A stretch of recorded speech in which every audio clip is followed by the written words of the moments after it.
அதாவது டிசம்பர் 7ஆம் தேதி தமிழக முதலமைச்சர் இங்க ஒரு வேலுநாச்சியார் பாலத்தை திறக்கிற அன்னைக்கு பெரியார் கூட்டுக்குடிநீர் திட்டத்தை துவங்க வச்சாரு. நாங்க மாமன்றத்தில் எங்க அத்தனை மாமன்ற உறுப்பினர் என்ன கேட்டோம்னா 100 வார்டுக்கும் பெரியார் கூட்டுக்குடிநீர் திட்டம் தண்ணி வந்த பிறகு முதலமைச்சரை வச்சு திறக்க விடுங்க. ஏன்னா எங்களுக்கு ஒரு தகவல் ஒரு 50% முடியும் போதே எலெக்ஷன் இருக்கிற நோக்கத்துக்காக அவங்க இதை பண்ண பாக்குறாங்கன்னு தெரிஞ்சுதான் நாங்க எல்லாருமே சேர்ந்து வரவேற்கிறோம். 100 வார்டுல தண்ணி வந்த பிறகு தண்ணி செக் பண்ண பிறகு நீங்க திறக்க விடுங்க. ஆனா அவசர காலத்துல அவர் திறந்தார் சிஎம். இப்ப வரைக்கும் என் வார்டுல தண்ணி வரல, இவங்க வார்டுல தண்ணி வரல. நம்ம வார்டுல தண்ணி இங்க பாருங்க, எங்க வார்டுலாம் பெரியார் கூட்டுக்குடிநீர் திட்ட தண்ணியே வரல. இது ஒன்னே போதும், இது ஒன்னே பாருங்க. ஒரு முதலமைச்சர் துவங்கின திட்டம், ஆனா தண்ணியே இல்ல. அப்ப பூரா அறகுறையா இருக்கக்கூடிய திட்டத்தை தான் அவங்க திறந்து வச்சுட்டு மக்கள்கிட்ட எலெக்ஷனுக்காக பண்றாங்க.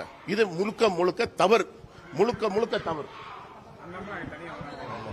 அதாவது பண்ணட்டும். ஆமா, இதே மாதிரி நீங்க பாத்திருப்பீங்க. 4 முறை மாமன்றம் கூடல, 4 முறை மாமன்றம் கூடல. இப்ப என்ன பண்றாங்க, சும்மா ஒரு உப்பு சப்புக்கு இன்னைக்கே அஜெண்டா வைக்கிறாங்க, பட்ஜெட்டையும் வைக்கிறாங்க. பட்ஜெட்டையும் அஜெண்டா ஒரே நாள்ல கொண்டே வரக்கூடாது. அப்ப யாரும் விவாதம் பண்ணக்கூடாதுன்ற ஒரு நோக்கத்துல தான் யாருமே அந்த நோக்கத்துல நடத்தக்கூடாதுன்ற நோக்கத்துல தான் பண்றாங்க. இப்ப எங்களுக்கு கிடைச்ச தகவல், எங்களுக்கு விவாதம் பண்றதுக்கு டைமே கிடையாது. அவர் சும்மா சொல்றாரு 15 நிமிஷத்துல இந்த கூட்டத்தை முடிச்சிருவாங்க. அப்ப 4 மாசம் கழிச்சு கூடப்பட்ட கூட்டத்துக்கு மக்கள் பிரச்சனை பேசுறதுக்கு இந்த மாமன்றம் இல்ல. ஏன் 2 நாள் கழிச்சு பட்ஜெட்டை தாக்கல் பண்ணலாம், இன்னைக்கு விவாதத்துக்கும் அஜெண்டாவும் வைக்கலாம்ல, ஏன் ஒரே நாள்ல வைக்கணும்?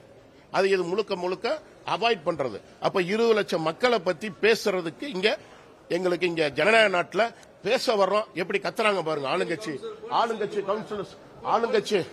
ஆளுங்கட்சி கவுன்சிலர்ஸ் எப்படி எங்களை எதிர்த்து வெளியே போன்னு கத்துறாங்கன்னு உங்களுக்கு தெரியும், உங்களுக்கே தெரியும்.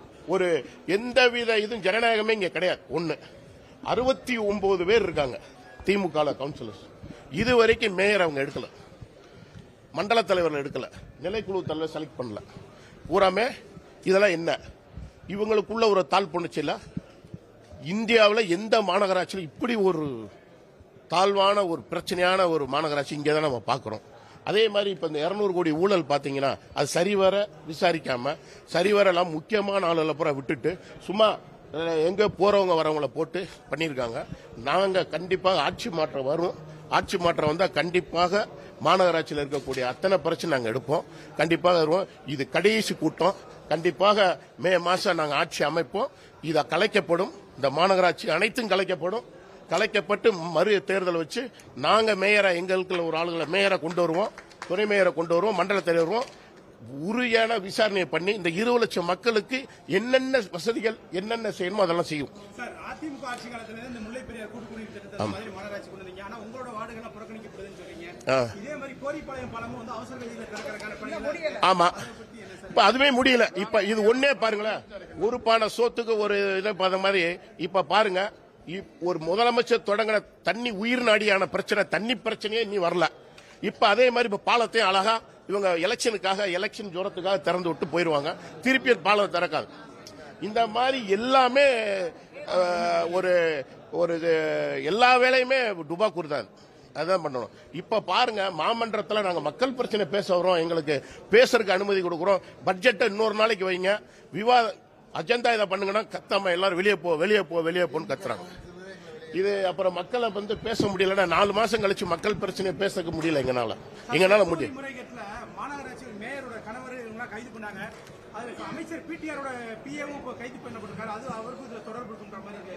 சார், இது ஹைகோர்ட்டோட டைரக்ஷன்ல நடக்குது. நாங்க நாளிதழ் செய்தியை தான் நாங்களும் பார்த்திருக்கிறோம். நாளிதழ் செய்தியை வச்சு நான் எதுவும் பண்றதுக்கு முடியல. பட் எல்லாமே ஏதோ ஒரு பெரிய ஆளுகளோட தொடர்புல இது நடக்குன்றது மட்டும் எல்லாத்துக்கும் நிச்சயம். பட் இது ஹைகோர்ட்ல இன்வெஸ்டிகேஷன் போயிட்டு இருக்கனால பொதுவெளியில இதெல்லாம் நம்ம சொல்றதுக்கு சரியா இல்லை. அதே மாதிரி தரமற்ற ரோடு போடுறாங்க. இந்த இவங்க வார்டில் பாத்தீங்கன்னா சிமெண்ட் போட்டுட்டு 2வது நாள் அப்படி கூட்டுற மாதிரி ஜல்லி கில்லி எல்லாமே வந்துகிட்டு இருக்கு. 72 வார்டு பாருங்க, ஒரு தரமற்ற ரோடு. காரணம் லஞ்ச லாவணிகள். லஞ்சம் அவ்வளவு லஞ்சம் வாங்குறான். இங்க இருக்கிறவங்க லஞ்சம் வாங்கிட்டு அப்புறம் எப்படி அந்த கான்ட்ராக்டர் போடுவாரு? கேளுங்க இங்க என்ன நடக்குது இங்க. இதெல்லாம் இன்னைக்கு பேசுறதுக்கு தான் வந்தோம். அதே மாதிரி சிக்கன் கோனி இப்ப வந்து டெங்கு எல்லாமே இருக்கு, உங்களுக்கு தெரியும். மருந்து எங்கேயுமே அடிக்கிறது இல்ல.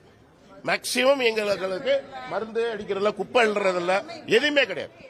எல்லாமே ரொம்ப மோசமா இருக்கு.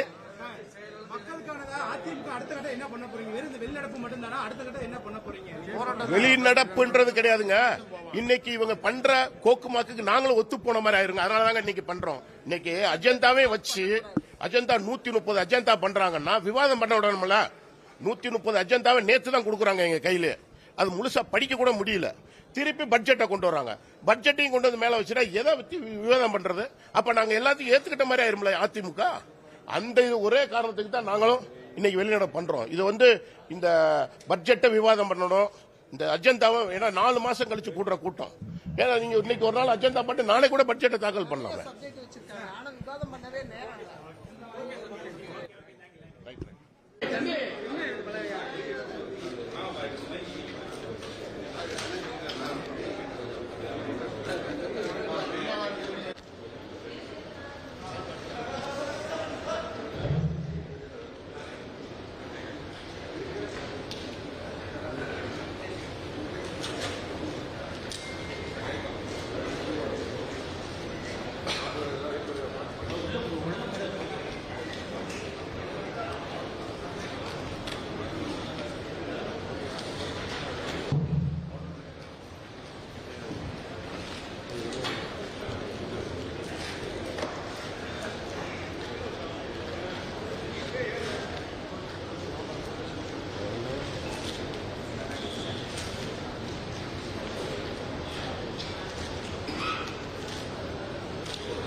போயா லைவ்லயே போயா